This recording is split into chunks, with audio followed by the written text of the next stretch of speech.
বাংলাদেশের রাষ্ট্রীয় আইন অনুযায়ী এটা এমএ সমমান, এমএ ইসলামিয়াত এবং এমএ আরাবিকের সমমান।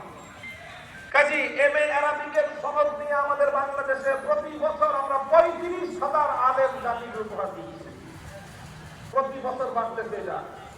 এই গত বছর 35,000 ছিল, আগামী বছর 38,000 হবে, তারপরে বছর 42,000, 4-5 বছরের মধ্যে 50,000-এ পৌঁছে যাবে। এক এক বছরে পার ইয়ার 50,000 আলেম সমাজে বের হচ্ছে। আমাদের এক বছরের শিক্ষার্থীদের দিয়ে বাংলাদেশের প্রত্যেকটা প্রাইমারি স্কুলে সঠিকভাবে বিশুদ্ধভাবে কোরআন শিক্ষার ব্যবস্থা করার দায়িত্ব আমাদের হবে ইনশাআল্লাহ।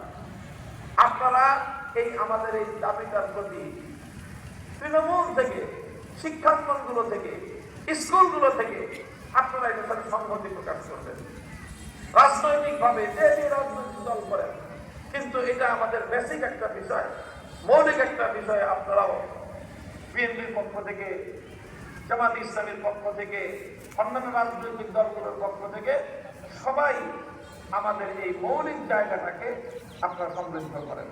এই গত 2 দিন আগে আমরা একটা সেমিনার করেছি, সেখানে সব দলের প্রতিনিধিরাও ছিল।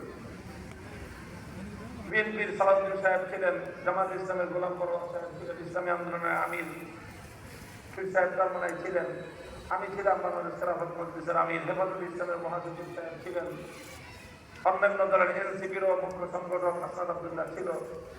আমরা সবাই এই বিষয়টা তাগিদ এবং গুরুত্ব অনুভব করেছি এবং এই কথা সবাই স্বীকার করেছে যে বাংলাদেশে প্রাইমারি স্কুলে ধর্ম শিক্ষক নিয়োগ দেওয়া দরকার।